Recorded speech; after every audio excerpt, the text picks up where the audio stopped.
Think your Monday sucks?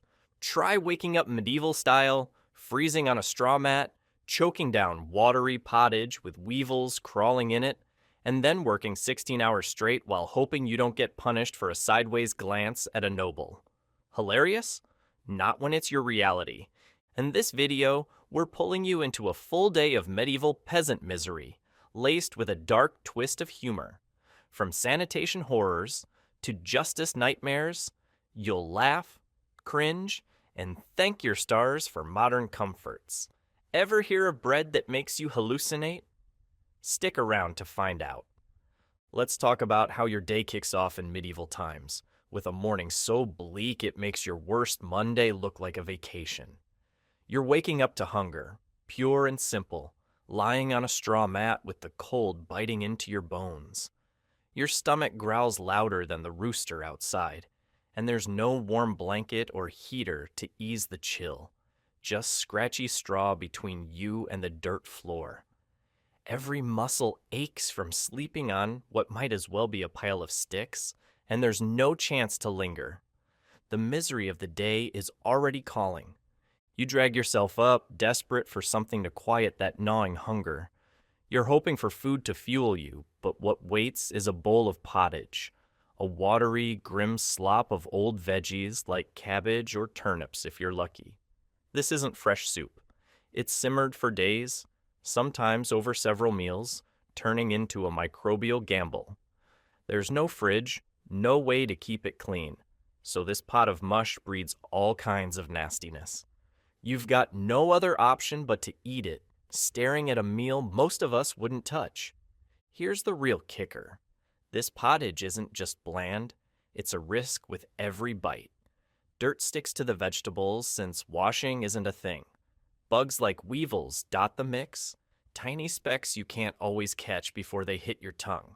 Worse, if there's grain in there, it might carry toxic fungi. Bad rye could harbor ergot, a poison that messes with your head or slowly kills you. Historical outbreaks of ergotism caused hallucinations and burning sensations. Some even suspect it fueled witch hysteria. You're not eating to live. You're betting this meal won't be your last. Historical records show how brutal these diets were. Malnutrition wasn't just hunger, it broke people down. Without the right nutrients, you'd deal with blurred vision, making every chore a struggle, or a deep, dragging sadness we'd recognize as depression. Life expectancy for adults was often just 30 to 40 years, largely thanks to diets like this. Kids stunted, adults couldn't fend off sickness, and everyone teetered on collapse. Then there's the bread alongside your pottage, often made from cheap, moldy grain. One bite of ergot-laced loaf, and you're not just hungry, you're seeing things that aren't there. Now think about what you've got today. Clean, safe food is a given, not a gamble. That glass of tap water you barely notice, a fantasy they couldn't dream of. Your store-bought bread, free of grit and toxins, is pure luxury. Even a quick bowl of cereal with cold milk feels like a royal banquet compared to this questionable slop. There's no sanitation, no safety net. Just you praying today's portion doesn't come with a side of poison. So, does this meal give you strength for the day? Or is it the first crack in your armor? It's barely light out, and you're already battling to stomach something most wouldn't feed a stray. Medieval breakfasts were often a contaminated mess, a world away from the safe, tidy food waiting for you now. Dirt as a seasoning, bugs as protein, poison as a hidden extra. It's not a meal, it's a test. And if you think scraping by on this is tough, just wait until the real work of the day begins. Let's talk about what comes after that miserable meal, the kind of workday that would make your toughest shift feel like a paid vacation. Welcome to the daylight grind, where work never ends, and you're thrown into labor the moment the sun creeps up. You've barely swallowed that questionable pottage, and already the church bell tolls in the distance, a grim signal that your day of toil has begun. There's no coffee to perk you up or a comfy commute to ease you in. It's straight from a cold straw mat to a field or forge, with no mercy in sight. You're out in the fields before your eyes fully adjust to the light, gripping a wooden plow that feels like it weighs more than you do. An ox, just as weary as you are, drags it along while you stumble through rocky, stubborn dirt. Every push sends a sharp ache through your back, shoulders burning as you wrestle to keep the line straight. The ground is a battlefield of stones and roots, fighting you at every turn. Records show medieval farmers burned over 4,000 calories a day pulling these crude tools, and you feel every single one of those calories draining away. If you stop, there's no harvest, and no harvest means starvation for you and anyone counting on you. Each furrow you carve is a mark on your body as much as the earth. It's not just farmers who suffer, though. If you're in a trade, imagine being a blacksmith or tanner, choking in a smoky forge, or wading through vats of urine-soaked hides. The air burns your lungs with fumes, sparks threaten your skin, and the stench of tanning clings to every inch of you. Worse, kids as young as 7 get dragged into this grind. Apprentices started at 7 and trained 6 days a week for up to 14 years. No modern child labor laws here. They're hammered into shape by masters with no weekends or breaks, just endless years of sweat before even a shot at moving up. Historical accounts paint a brutal picture of these days. Summer meant 16-hour shifts from dawn to dusk, with not a single moment to rest your aching limbs.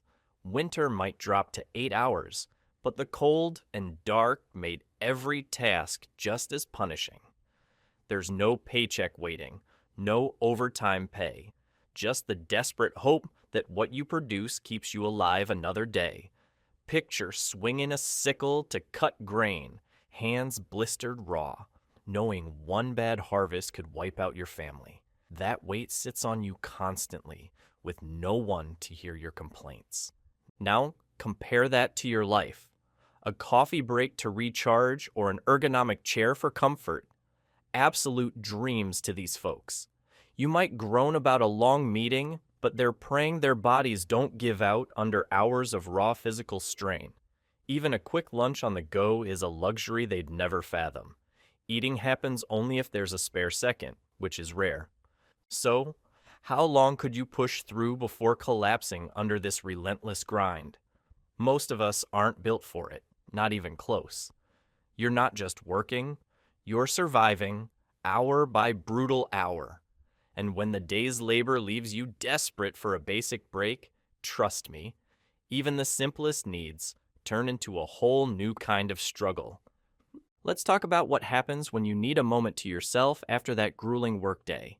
Welcome to sanitation shock, where there's no place to hide from the filth that defines medieval life. You've been breaking your back in the fields for hours, sweat stinging your eyes, and now your body demands a basic break. You're dreaming of a spotless restroom, a quick flush, maybe some soap to scrub clean. Forget it. In this harsh reality, there's nothing close to the hygiene you take for granted, and what awaits is a disgusting ordeal that'll make you ache for a modern bathroom. You stumble into your cramped, one-room hut, the only space you've got. In the corner lurks a chipped, grimy chamber pot, your sorry excuse for a toilet. It's just a crude clay or wood container, already reeking from last night's use, the stench hitting you hard before you're even near it. Privacy doesn't exist here. Your whole family is crammed in, so every sound and smell is shared. When it's full, you've got the nasty job of emptying it. You haul the sloshing mess to the door or window, shout "Gardez Lou," a warning from the French for "watch out for the water," and dump it outside. In many towns, you could only throw slurry after 10 p.m. or face a fine, but plenty ignore that. So anyone below better dodge fast. Meanwhile, gong farmers, paid 4 times a normal laborer's wage, clear cesspits under cover of night, a grim task that marks them as outcasts. If you're in a town or castle, it's no cleaner. Upper floors often skip pots altogether, just flinging waste out windows with a half-hearted warning. Castles have garderobes, holes in stone seats dropping filth into cesspits or moats. But even with rare stream flushing setups, the odor is unbearable. Historical accounts describe medieval cities as reeking from miles off, with London's River Thames dubbed a monster of stink, a suffocating mix of waste from homes and trades fouling every breath. You can't escape it, whether trudging through streets or lingering near castle walls. Picture those streets, ankle deep in a vile blend of mud and human mess. Every step squelches with something you'd rather not name. And cleaning up after? Don't even think about toilet paper. That's a distant future. Instead, you grab hay, grass, moss, or a rough stick if you're desperate. It's scratchy, ineffective, and leaves you feeling dirtier than before, with no water or soap to wash off the grime. You're stuck in the filth, surrounded by a constant stench that clings to everything. Now imagine your modern setup, a clean bathroom, running water, soft paper. To a medieval peasant, that's a fantasy fit for royalty. Your tiled floor and hot shower on demand? They'd think you're living in a palace. Could you handle a world where basic cleanliness is a pipe dream and every corner hides a new layer of disgust? It's not just revolting. It's a health hazard waiting to strike. Here's the harsh truth. This filth isn't just an inconvenience. It's a silent threat that follows you everywhere. As the day fades and you try to find a moment's peace, you're far from safe, with unseen dangers creeping closer in the quiet hours. Let's talk about the hidden perils that descend when the day's toil finally ends. Welcome to Nightmare Threats, where disease and violence turn every moment of supposed rest into a fight for survival. You've clawed through hours of grueling labor and filth, your body aching and your mind weary. The sun dips below the horizon, and you stumble into your flimsy hut, hoping the darkness might offer a shred of relief. But in medieval times, night isn't a sanctuary. It's when unseen dangers strike hardest, catching you at your most vulnerable. Inside your cramped, drafty shelter, the cold seeps through thin walls as you huddle on a straw mat. Disease lurks in every corner, a silent predator in a world with no grasp of hygiene or medicine. That gulp of water you took from the stream nearby, it's probably laced with human waste, teeming with dysentery that could leave you doubled over and fading fast. No one's boiling it clean or filtering out the filth. Germs are a mystery yet to be solved. Fleas infest the straw beneath you, each tiny bite a potential death sentence. The Black Death, raging through Europe in the mid-14th century, killed roughly 50% of the population. Entire villages were erased, and you're left praying you dodge that fatal bite. Sickness isn't the only shadow keeping sleep at bay. Violence prowls just outside, cloaked by the night.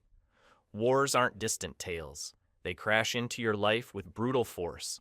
Armies sweep through, not caring who gets crushed underfoot.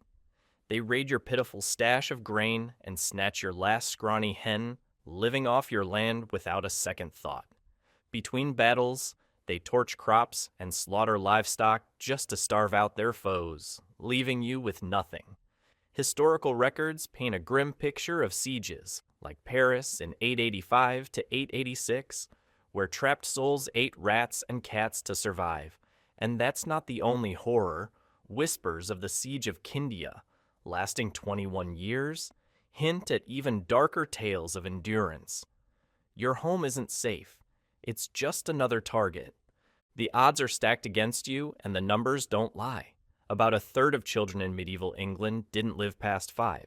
Every sniffle or fever, a potential killer. Adults rarely saw past their 30s or 40s, worn thin by endless threats. You're always braced for the worst, knowing hundreds of conflicts scarred these lands, like the 100 Years' War, dragging on for 116 years, with battles like Towton claiming 1% of England's male population in a single clash. Bandits or enemy troops could smash through your door at any hour. You huddle with your family in the dark, animals snuffling close for warmth, every creak sounding like danger closing in. Now think about your world, Modern medicine and clean water shield you from horrors they couldn't fathom. A locked door and a lit room give you peace they'd never know. An antibiotic for a minor infection? Pure magic to them. You've got safety nets they couldn't dream of, while they faced invisible killers and brutal raids with nothing but grit and desperate hope. So, how long could you last when every night's a roll of the dice against disease or a sudden attack? As you lie there, tense and exhausted, the idea of true rest feels like a cruel joke. Even this fleeting attempt to recover is tainted by the harsh reality of your surroundings, where comfort is nowhere to be found. Let's talk about what passes for downtime after a day of unrelenting hardship. Welcome to evening hell, where there's no rest and no privacy to be found. You've staggered through brutal labor, filth, and constant threats, and now the fading light promises a chance to collapse. But as you shuffle toward your sorry excuse for a home, don't expect any comfort waiting. In this unforgiving world, the evening isn't a break. It's just another layer of struggle, piling on more misery before the next grueling dawn. Your tiny hut looms ahead, but it's no sanctuary.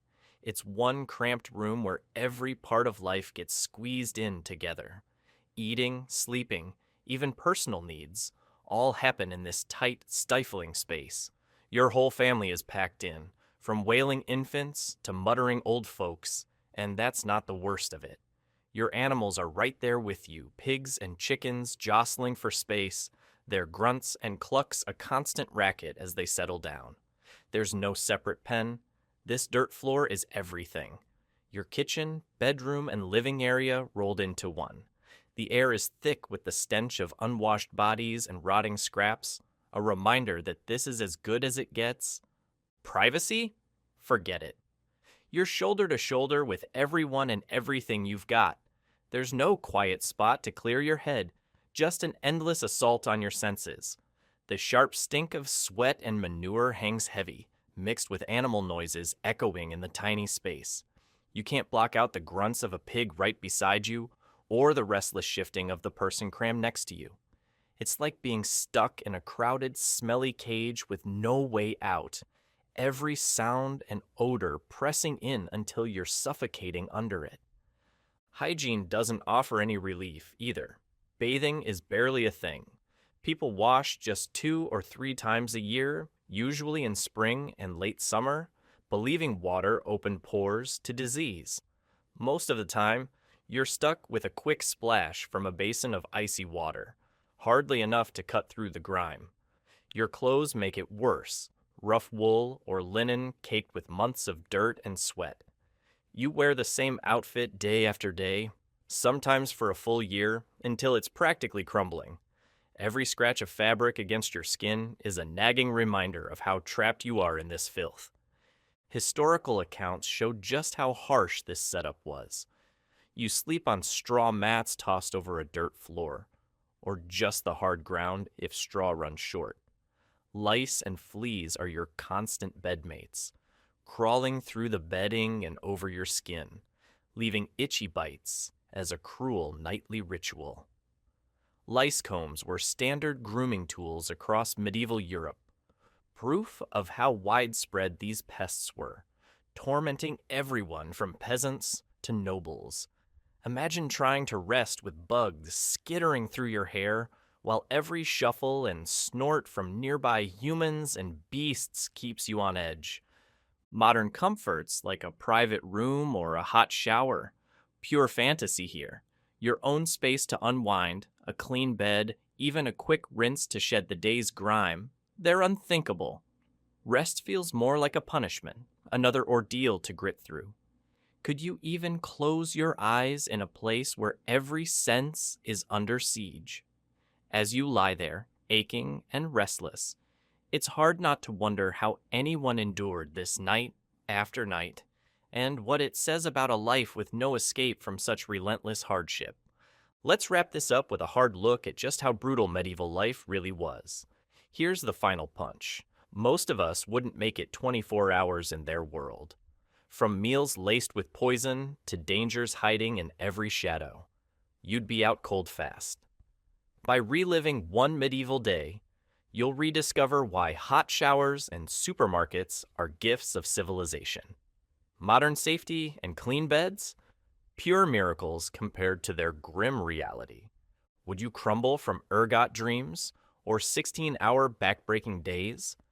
Comment which medieval challenge, pottage's poisons, plague fleas, or forced labors would break you first. Let's see who truly appreciates modern comforts. Stick around for more raw history. We've come a long way from those dark days, and it's worth every reminder.